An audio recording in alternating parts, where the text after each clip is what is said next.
Somewhere in your wardrobe, there's a chance a piece of clothing came from a town you've never heard of.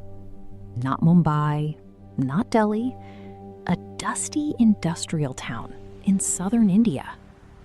A place so powerful in global fashion that if it slows down, brands across the world feel the shock.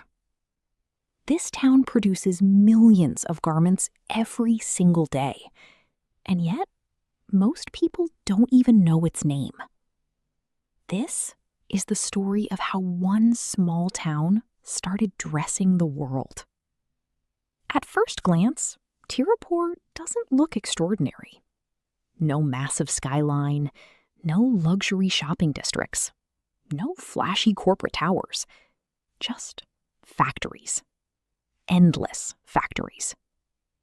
Located in Tamil Nadu, near the banks of the Noyal River, Tiruppur was once a quiet agricultural town, known mainly for cotton farming.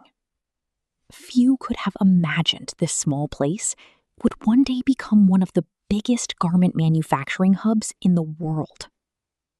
Today, Tiruppur is called India's knitwear capital.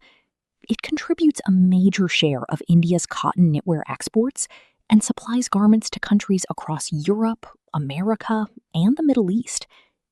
But how did this happen? Why this town? And why here? The story begins decades ago.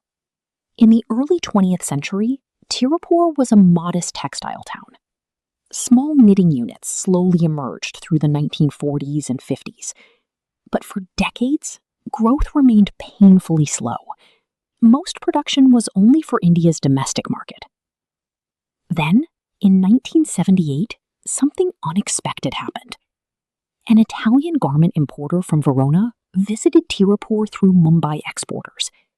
He wasn't looking for something revolutionary, just plain white t-shirts. But what he discovered shocked him.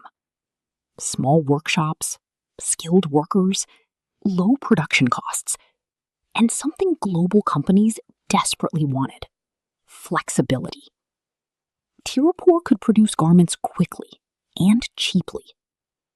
The buyer came back. Then others followed. Soon, European businesses began arriving.